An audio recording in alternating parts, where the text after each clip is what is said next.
जिथे आलोय ह्या वस्तूत शांताराम खळे माझे सासरे राहायचे, सासूबाई आणि फॅमिली इथे असायची. कालांतराने ते आणि हे समोरच्या मी जिथे आत्ता राहते त्या फ्लॅटमध्ये हे लोक राहायचे, फडके लोक. माझ्या लग्नाच्या बऱ्याच काळ आधी ह्या लोक आपापल्याने जागा बदलल्या. हे त्या फ्लॅटमध्ये आले आणि फडके फॅमिली खळ्यांच्या फ्लॅटमध्ये आली. आणि असे जुने ऋणानुबंध आहेत. त्या काळी काय ते इतके सुंदर प्रामाणिकपणे व्यवहार झाले असतील आणि काय रुजलंय ते. नंतर माझ्या सासूबाई, ह्यांच्या सासूबाई ह्या मैत्रिणी होत्या आणि ते फॅमिलीत परगरच झालं. म्हणजे ते काही काही न सांगता ते आपोआप रुजलेलं आहे.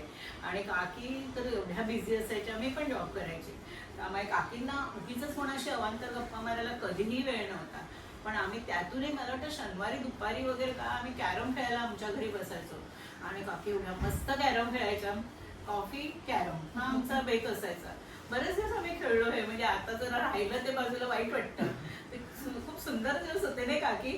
आणि एनी टाइम येतेच कॉफी प्यायला, मी पण यायची, काकी कॉफी घ्यायला या. आमचं भेटण्याचं आणि खाणं पिणं म्हणजे काही नाही, कॉफी. काकी अशा खूप खाणारे बिणारे कधीच नव्हते आवडीने, पण मला मात्र सुग्रास जेवण खायला घातलेलं आहे. त्यांच्या सुरळीच्या वड्या मी कधीही विसरणार नाही. सूचित केल्यानंतर त्यांनी मला बोलवलं होतं आणि कितीतरी वेळा पट्ट्यावर आणलं. आणि काकींचा तो वाढदिवस त्यांच्या सुनबाई आणि सगळे म्हणून करतातच जोरात. आम्हाला सगळ्यांना घरचे बटाटवडे वगैरे असतात, ती केक करते सून वगैरे, अगदी कौतुकाने सगळं असतं. म्हणजे सगळ्या म्हणजे खाणं पिणं सोडल्यास आशीर्वाद पुष्कळ आहेत. पुन्हा त्या एवढ्या ऍक्टिव्ह आहेत. आमच्याकडच्या कल्चरल गोष्टी गेल्या 2-2.5 वर्ष चालू आहेत. 3 वर्ष झाली का काकी?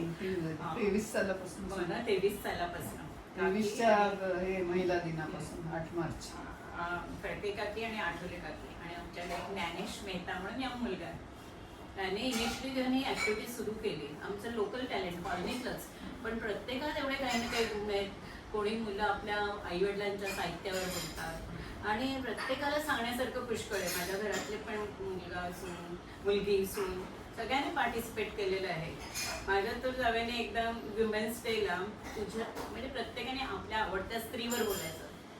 तर मला कळलं नाही, अमरीशने सुरुवात केली की माझी जवळची मैत्रीण, पण आता ती नाही आहे. मला वाटलं तो त्याच्या आईबद्दल बोलेल, तर तो बोलावं कोणाबद्दल, तर माझ्या आईबद्दल म्हणजे आजीबद्दल बोलला. कारण दोघांनाही एवढा वाचनाचा व्यासंग होता. प्रत्येक पुस्तकात 2 बुकमार्क्स असायचे, एक आजीचा एक अमरीशचा. अमरीश रात्री उशिरा आलं तरी आजीचं पुस्तक जवळजवळ झालेलं असायचं वाचून. तो म्हणायचं हे काय कसं आहे की काय म्हणजे. आणि ऑफिसला जाण्याच्या घाईत सुद्धा ते एखादं पुस्तक माहिती काहीतरी द्यायचं म्हणून द्यायचं, पण आजीने त्याचा पडशा पाडलेला असायचा आणि पुन्हा ह्याच्याशी पुस्तकाबद्दल डिस्कस करायला मोकळी.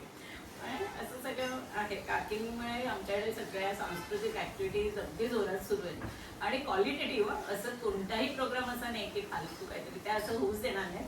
पहिले त्या काय करणार आहे असे विचारतात, त्यांनी परमिशन दिली, त्यांनी ओके केलं तर आम्ही ते सादर करतो तिथे. आणि त्यामुळे खूप उत्तम प्रोग्राम होता.